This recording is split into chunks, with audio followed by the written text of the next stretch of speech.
Hello, welcome to You Can Do Math, and today we are going to talk about arithmetic sequences, and we are in 522. So today you should be able to write the equation, right? Write the equation of arithmetic sequence.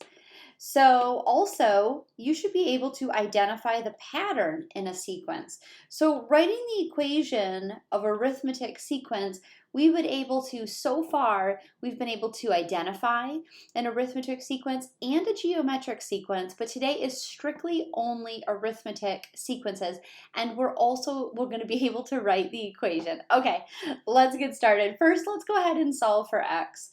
And so I want you to really take a look at the equal sign and then decide, can I combine any like terms on either side of the equal sign? And on the right side, we have a -8 and a +4, and we can definitely combine those two. So let's go ahead and do that, and we are left with then 12 equals 8x minus 4. All right, so the next step, guys, let's go ahead and add 4 to each side.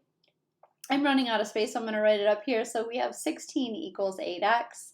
And when we divide by 8, we're going to have 16 divided by 2, or 16 divided by 8, x is 2. Whew, okay, so let's go ahead and please pause this video. Write down the sequence, write down the table, and then we're going to talk about it. All right, so the first thing I want you to do is when you see a sequence, we need to determine how it is growing. So this particular sequence is growing by 4 each time. This is an arithmetic sequence, and when it's growing by 4 each time, then we can go ahead right away and start to write the equation. I kind of encourage it because I notice that students find that pattern right away. Why not put it into the equation? So sequences, I know that you're used to writing linear equations like y equals mx plus b, slope-intercept form, and we can't do that with sequences. Now I'll explain on the next slide, but since this is a sequence, we're going to say that this is t of n. This is the notation that says this is a sequence, and t of n equals 4n. Kind of like similar to y equals the mx plus b. The m is the slope, how it's growing. So similar situation. Now, I want you to think about what's happening with this sequence. So this -9, this is, oh, that's too light. Let's go a darker color. Let's go purple. That is the first term in the sequence. And the -5 is the second term, the -1 is the third term, the 3 is the fourth term, and the 7 is the fifth term. Now, I like to leave the possibility of a 0 term because that helps us write the equation of our sequence.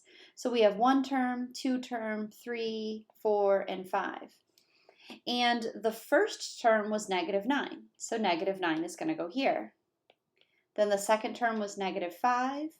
The third term is -1, the fourth term is 3, and the fifth term was 7. This is all increasing, growing by 4, plus 4 each time. So what do we write next? Well, I'd like to know what goes here. What would the 0 figure be? If we went 1 back, what would that be? And that would be -13. Now, you can do that by a couple different ways. My brain saw the 9 and said, well, if I add the 4, I get 13, and it's getting smaller, so it's negative, so that's a +4.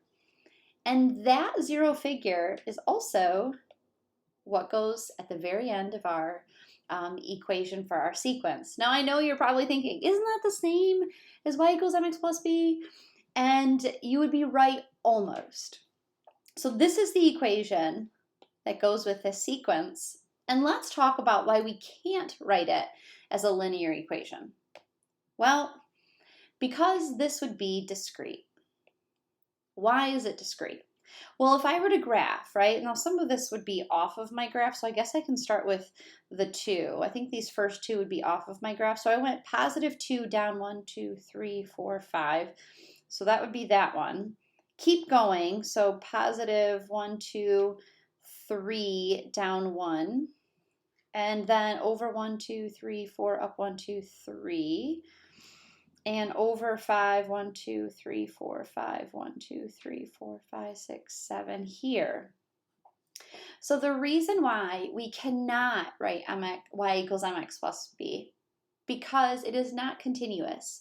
Remember, those are linear lines. We cannot draw the line here. Why can we not draw the line here? Well, because we have these indicate this x value indicates the term, right? We have one term, we have two terms, we have three terms. If you look back, I can't have 1.5 terms.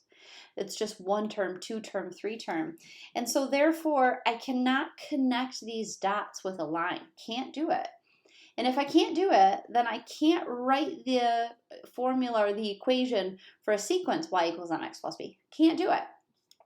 When we write it like this, we're letting the reader know that this is discrete, and I cannot draw a line in that graph. It's not continuous. And so that's why we have to write that notation that way. The t of n equals that 4n minus 13. Okay, so let's practice again. I'd love for you to pause this video, and I would like for you to try this one all on your own. Okay, let's see how you did. Hopefully you've seen that this sequence is increasing by 3. So plus 3 each time. So right away, I want you to get to the habit of t of n equals 3n. Now we need to find the zero figure. Well, let's see. We have a zero figure, a 1, 2, 3, and 4, because we have 4 terms written. The first term is -4, the second term is -1, 2, and then 5. So what would be that zero figure? Well, if I'm adding 3, it would be -7, because -7 plus 3 is a -4. So if you wrote t of n equals 3n plus or subtract 7, you would be correct. All right. So let's switch gears. I'd like to know if it's possible for t of n to equal 42. And let's use that same equation that we just looked at, the t of n equals 3n minus 7.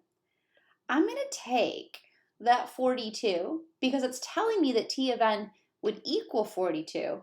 I'm going to take that and I'm going to plug it in for t of n. So it's going to say 42 equals 3n minus 7. Let's go ahead and solve for n. Remember, n represents the number terms in that sequence. So I'm going to add 7 to each side. I have 49 equals 3n. And when I divide by 3 on each side, n is going to equal, now let's see. 3 can go into that 4. 3 can go into 4 one time with 1 left over. 3 goes into 19 6 times, because 3 times 6 is 18, but it's still not quite 19. We have some left over. So we know this is going to be a decimal, and it'll be 0.3.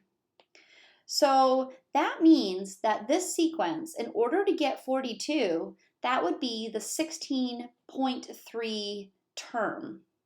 But remember, we can't have that, right? We have 1 term, 2 term, 3 terms, and so we can't have 16.3 of a term. So therefore, we're going to say, no, it is not possible for t of n to equal 42. So how can you find the 10th term in a sequence, or the 8th term, or the 15th term? You know, today in class we really talked about what would be a strategy, like what would you do? And a lot of students recognize, well, this is adding by 6 each time, this sequence. So I could just keep going until I got to the 10th term, and I would know how many. I even noticed that some students were drawing a table. It was super kind of cool. They said 0, 1, 2, 3, and the first term was -8, then -2, then 4, then 10. And they got to the 4th term and they thought, I can just keep going all the way to 10. And you're right, you could do that. It would take a lot of time, I think, but it would totally work. Another way to do it, another strategy, would be to write the equation. So we have t of n equals 6n, and that would be -14, right? Yep, because we're adding 6. So if that's the case, that's the equation, and I know that the n represents the term. Can I take the 10th term and plug it in? You certainly can. So that would be 60 minus 14, which would be, what is that, 46? So that means at the 10th term, I would have 46. And the 46 is the 10th term. Not bad, huh? All right. So this is the last example for today. Pause this video, use all the strategies that we talked about, and see if you can list off the first 3 terms in the sequence. You know, I was surprised. Some students really rocked it out, and I loved the way that their brain was thinking, because my, like, I don't know, algorithmic mind was like, well, if I have the first sequence, I can plug in 1, and then I can plug in 2, and then I can plug in 3, and that would give me the first 3, because I'm taking in the 1 and 2 and 3 and plugging them in. And then a student, it was super cool, they said, well, I started with 0. If I plugged in 0 for n, I'd get 0. That's my 0 figure. So that means this sequence 0 goes with 8. So they did this. They right away said 0 and 8, because they plugged in 0 for n. 6 times 0 is 0, and they got 8. And then they said, I just kept adding 6 each time, since that's how it's growing.